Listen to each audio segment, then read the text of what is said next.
Welcome back to Kerbal Space Program, and something new has come along. Yep, that's right, there's a new big expansion out today for Kerbal Space Program, available on Steam. It's something like £13 or probably about $20 or so, and it's got a whole bunch of new features that we haven't had before, so I thought I'd take a quick look. This isn't part of any specific series or anything, I just thought I'd take a look around. And of course, if you've got any ideas, feel free to put them in the comments below. But let's get started, shall we?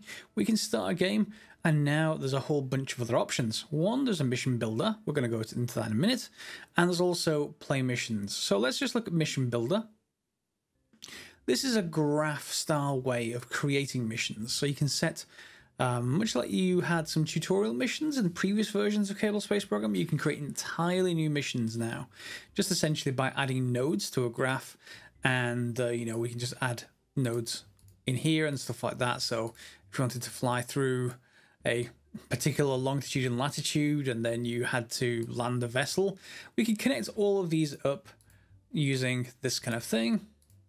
And we could set up an entirely custom mission from here. I'm not going to be covering this too much at the moment, just because it would be, well, not boring, but it would just be watching me editing graphs all the time on camera. So just bear in mind that there's a whole system in here, and it's very much intended for members of the community to create their own missions and challenge other people to them. Because if we just exit back out of here for a second, let's not save that, shall we? We can pop back into the other side of things, play missions. And we can see some stock missions, but also community created. Now, once community gets involved on KSP, what used to be sort of subreddit threads of people doing challenges each week and stuff like that, they'll probably create, I imagine, community missions. But we can start with the stock missions. And there's a bunch of those, making history the race to space. So Dawn of the Space Age is sort of a replacement for the very start of the game, where you have very little stuff, and because that's very much like the start of a normal game, I'm just going to avoid that for this particular video. I am going to go for the next one in, though, Trouble in the Void, and we can already see some of the new parts we've got here. This is very much like the early Russian sort of capsules, yeah, so we'll start this up, and we're about to get a preview of what's going to go wrong. All right. Here we go. So the mission is all about how well you perform under pressure or lack thereof. You've made it to orbit in the Valskod 2 on one of our first crewed missions, but something's about to go terribly wrong, and we've got Jebediah, and behind him we've got Tomford Kerman. So, what does Gene Kerman have for us? Oh, we're inside. Valskod 2, can you hear us? Our computers report a massive cascading electrical failure. Stay calm, there's nothing to worry about. On a completely unrelated note, will you run a crew report while you're at it so we can monitor your vitals? You'll need to hurry, we don't have much time. I mean, it'll all be fine. So let's change to the exterior camera, run a crew report, and transmit that. Oh no, we can't. Good news is the vitals are okay for now. Bad news is, well, everything else. We got a plan. There's a satellite nearby, and if you board it, we can completely reset the Val's computers, which should fix the problem. You'll need to EVA Tomford over once you're close enough. Okay, ready? Get to that satellite before your ship starts failing. Alright, so let's... Oh, and there's some failures. Let's EVA Tomford and let go. And then hopefully there's a satellite nearby. Yep, it's over there. So let's turn on our RCS and head over there. Oh, that doesn't look good. Jebediah, he's known to die on occasion. So let's head over here and see if we can board. So obviously this is introducing you to the concept of EVAing between vessels whilst in orbit around the planet. But this new vessel, and indeed the old one, has some new parts in it, so we may as well take a look just while we're passing. And this is this new Russian capsule, which makes a change from the old Gemini and Mercury sort of shaped ones that we were sort of used to in a regular Kerbal Space Program. We better probably decelerate a little bit. It's not as easy to see where the hatch is on these, I've found. So I tend to have to go towards the back, and here, if I can get slow enough. And you might think that the hatch is sort of this big sort of thing here. It's not. That's sort of the attachment point for the sort of decoupler, if you like. So let's instead just go to this area. Hopefully this is the right side. And slow down. Is it? Probably isn't, though, in my luck. Oh, there we go. Grab and board. Great, you've made it. Transmitting your crew report will initiate a reboot. So we're on board this, essentially a satellite. We've got the remains of the rocket on the bottom and this huge antenna on the top. So we can do a crew report and transmit it. You've made it. Well done. We're sending the reboot message now. And yes, it looks like your engines are back online and the cascade has quit. Are you ready for the next bit?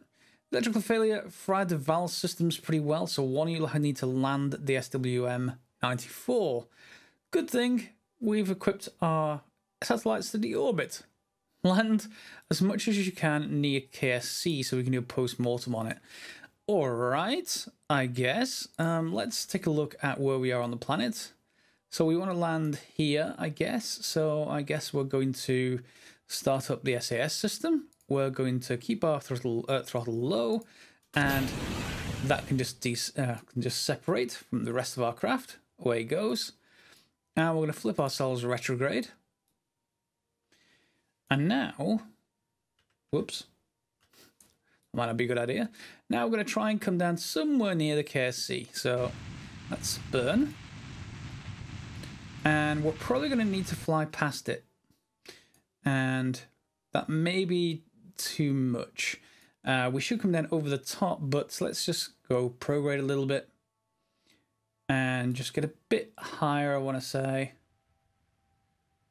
Yeah, sort of about there. As we come into the atmosphere, we'll slow down. So that's something. And this also, because your score will be recorded, you'll be able to play against other people and see what your relative score is going to be like. I'm terrible. Don't blame me. It's not my fault. So we're going to go retrograde again, and we'll accelerate time. And your object is to land as much of this as possible, which probably means I should retract these solar panels at some point before I hit the atmosphere. So let's just get in a little bit closer and see how well we did. So we're about to get towards the atmosphere around now-ish. So again, it's going to point us retrograde. Let me just put these on either side. And to be honest, I guess we can retract these now. So retract on either side. There we go. Now we've got sort of a, well, retro thrust. We've got parachutes, but the parachutes are right near the engines. So this is going to be really unstable because if we go in engines first, which is what you normally do, of course, the most dangerous part is, well, the hot end is down here.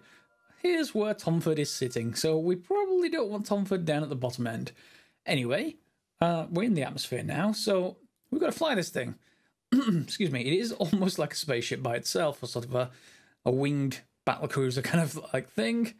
Not a terrible deal we can do with it at the moment. We're going to have to come in fairly hot, and hopefully most of this will survive, particularly our parachutes. The other way we could do is try and use this to bring us down slower and spin us around and, you know, have that on the back. But that's maybe a bit dangerous for the capsule. So let's give it a go this way around and we'll see how well it goes. The KSC is on the other side of those mountains. If you're used to playing, you'll know which ones I mean. So we're coming down to 50 and we're going to have to start slowing down. Yep, here comes the heat. And while we're coming down through that, and hopefully before it blows up, is this one of the new units? I don't think it is, but this one certainly is. And there's a lot of new engines, and I'll show you those in a minute once we get to the VAB.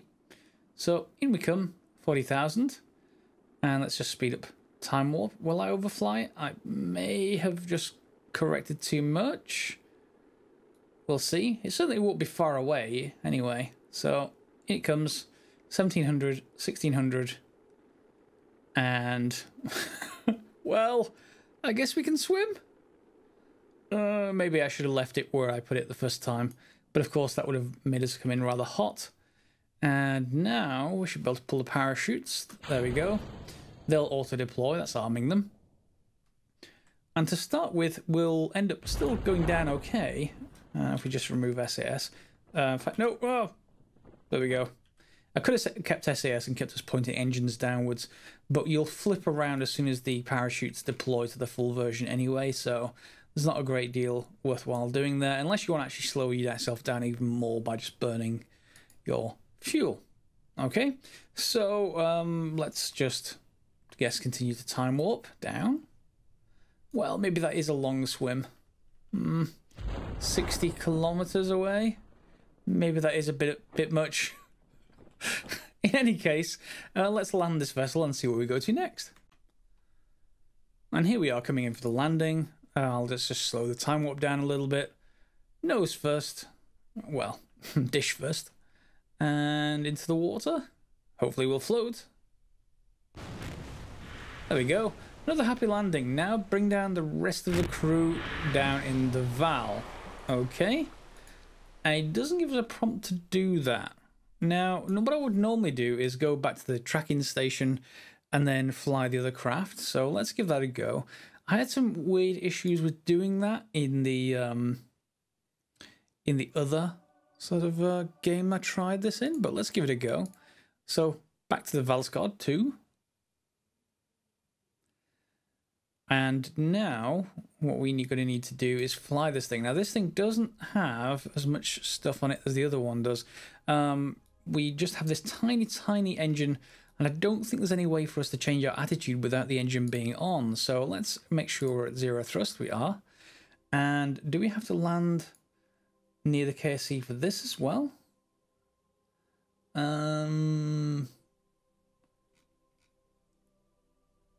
Yeah, well, it gives us a location. Is it going to say on the map?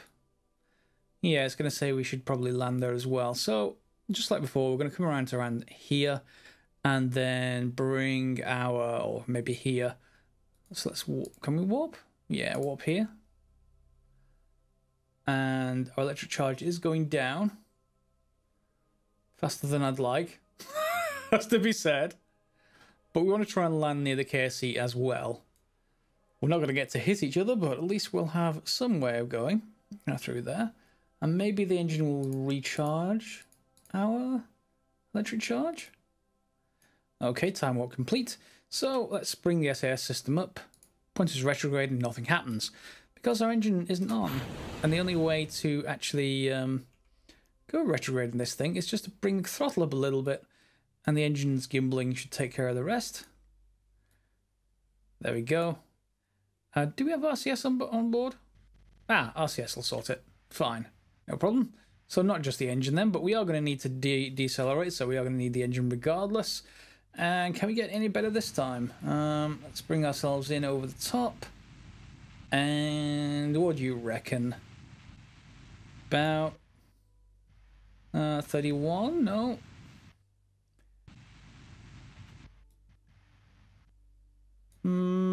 But 9? Maybe? If we get this wrong, we'll hit a mountain. No worries. Either way, we'll certainly get there.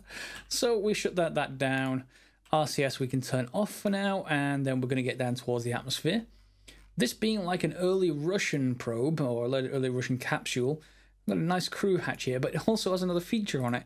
This is an airlock, so if we extend this, it's got an inflatable airlock on it. That's great. I really like that. It also may help when you have other things docking. Maybe we could fit a docking point on something like this. It does sort of bring certain ideas into my head from playing the regular game, so we'll see what that does maybe in another episode at some point. And for the meantime, let's get us towards the atmosphere. 98 and 7, get to 70 or so. Yeah. And let's just bring the RCS back online to get us pointing in the right direction. And at this point, there's not really much we can do, nor do we need to. So what we can do, is that the RCS tank? No, that's a service module. Okay, so we can get rid of the engine maybe. So let's just flip ourselves this way, hopefully. And that can take my RCS. There's no onboard RCS tank. Oh, okay. Oh. Obviously, those are clearly the RCS tanks. Yeah, we'll be fine. We'll be fine. Just have to do a little bit of hoping that this thing is bottom heavy, which it should be.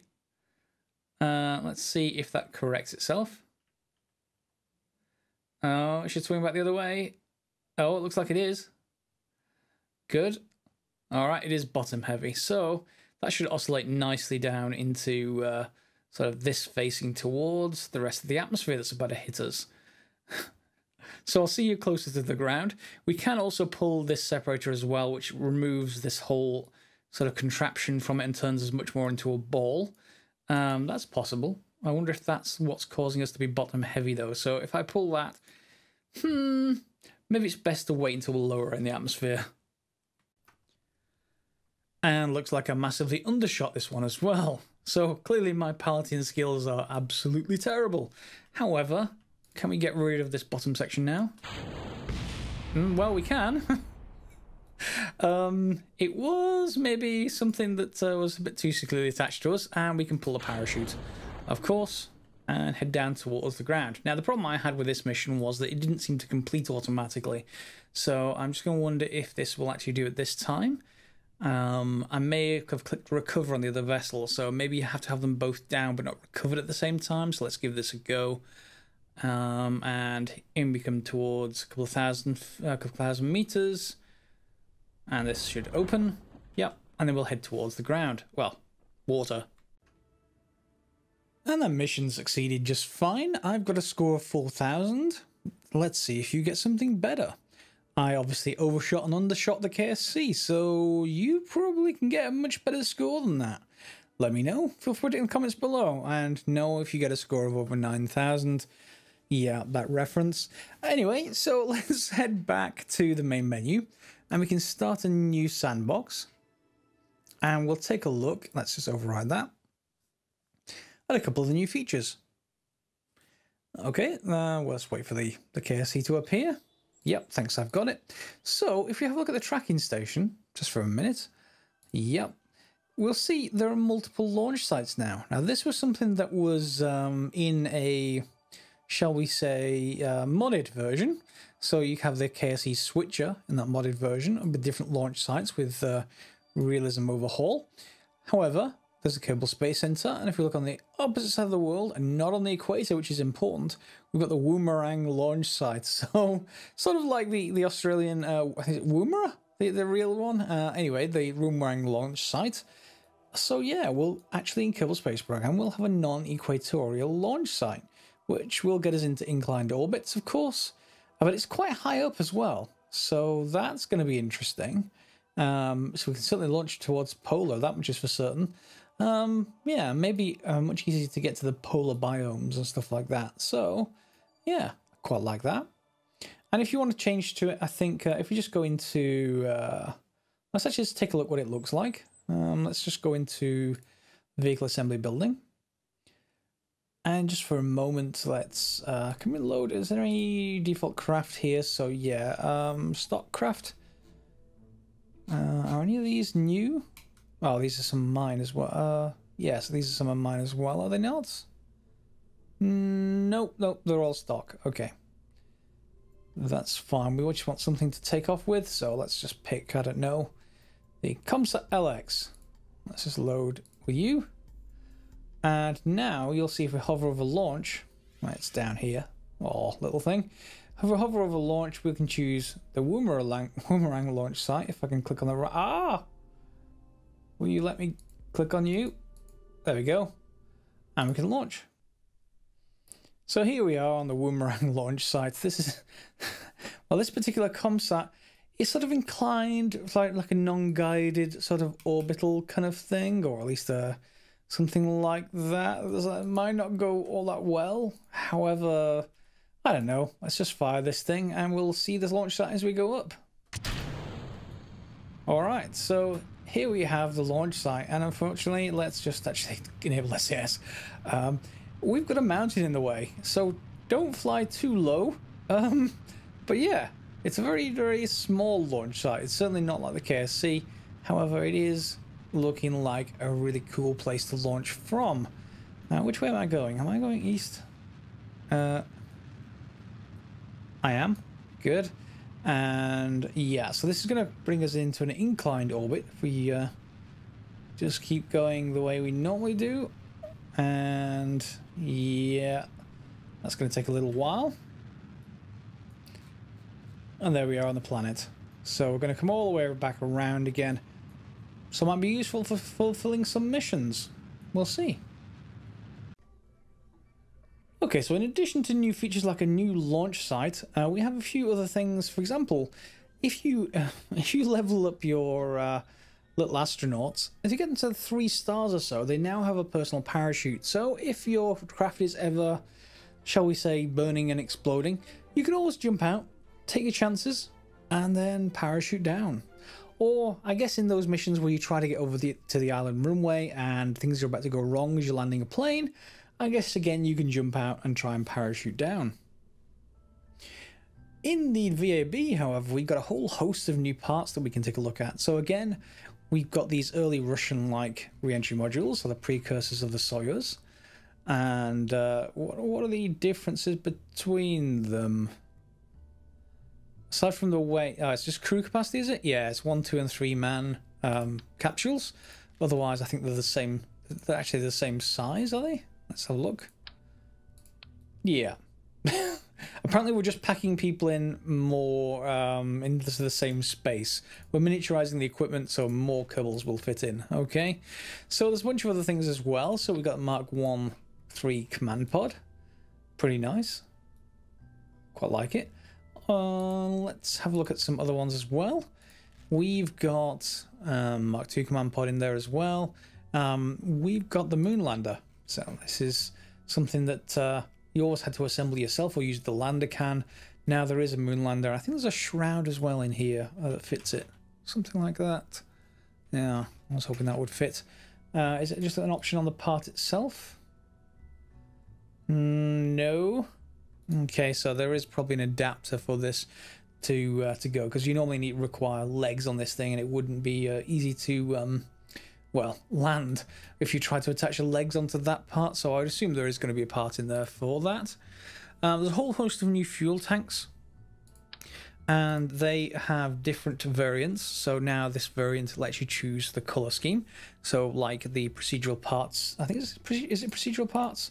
So you have different color schemes for each part, and no doubt this will get improved over time. We'll get different options like that, but this again now is no longer a mod, it is part of the base game. So we have stuff that is very much like, well, that's a little bit larger than this lander can. This is very much like the Saturn V kind of size, and it's a massive fuel tank, which of course means we have massive engines to go along with it. Is the shroud in here? Could have sworn I've seen it before. Anyway, let's go into engines. Lots of them. So here's the Mastodon. Yes, that is bigger than the mainsail that you used to, perhaps. Let's just look at the mainsail. So here's the mainsail. And there's the Mastodon for size comparison. And as far as comparison on the power, the mainsail is, what, 1500 in vacuum, and this is 1350, so not quite as good in vacuum. Lower down, it's about equivalent, but I think it's got a better ISP. Yeah, slightly better ISP, but this is much later in the tech tree, so you may not ever get to that. You may end up sticking with the mainsail as normal. However, that isn't the only new engine. There's the Rhino we already know about, of course. There's a bunch of other ones in here. It'd be nice to be able to type in, you know, making history, and for it to show me all the new parts and only the new parts, but no, unfortunately. So we've got a Bobcat, we've got Cheetah. Let's have a look. Stuff that looks new. Skiff, that is a vacuum engine, so I think that's very much, it seems more like the AJ10 sort of vacuum stage engines. And then we got the Wolfhound. Yeah, that's an upper stage engine as well. And the Kodiak. Okay. So, again, smaller. I think that's the Russian engine, though. I think there's a Russian engine in there. Which means that we also have... And let's just grab a fuel tank. Let's just grab a large fuel tank of some kind. This is pretty large. We also have the Russian-style boosters here. So as you're used to seeing on the Soyuz, so we got 4 of them, and let's have a look at that. Those other engines were you? Here we are. So the Kodiaks. So you get the idea. You have that kind of booster layout that you're used to seeing from the Russian Soyuz launches, and of course they will detach and fall away in the very famous cross shape. So yeah, we have all of those. What else do we have? There should be lots of stuff in here. So here's the inflatable air lock that we saw before.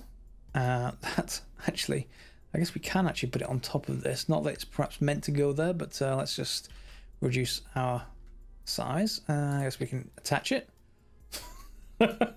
And open the airlock. Yep. Have fun with that. I think that we'll definitely have those on craft. That will be pretty cool, I think. Okay. And the game's been updated with a whole host of different tank sizes, so that a lot of the parts will be in the tanks. However, we can see we got 1.25 meters, 1.875, 2.5, 3.75, and 5 meters. So there is a full size of various payloads that you can actually get access to. And of course, we have a look in here. The fuel tanks are so, well, not boring, but you get the idea. We've seen one, you've seen most of them for these, and this icon is just which ones have variants. So if we just pop down here, we can change over between black and white, and grey and orange. Now, do we have it on this one? No, we don't. So not all of them have that kind of effect. Where we got some from here. Do we have this in orange as well? We do. So that we can get to our typical orange fuel tank, or the much more Saturn looking black and white striped. So that's a quick overview of making history. I suspect in the coming weeks we'll see a lot more in terms of the missions as people start creating them and looking through that graph editor, which I'm not going to show in detail because it's not going to be too exciting for you to look at that kind of thing. However, it should be worthwhile looking at the subreddit for Kerbal Space Program. And I suspect people will convert those weekly missions across that they used to run on the subreddit into actual missions in game. That would be cool to actually see. And more importantly, compete on score. See how close to various things you can get. In fact, that starter mission that I didn't play, the very first one, has some objectives like that where it says get this thing into orbit, but pass through these points on your way, which is extremely difficult.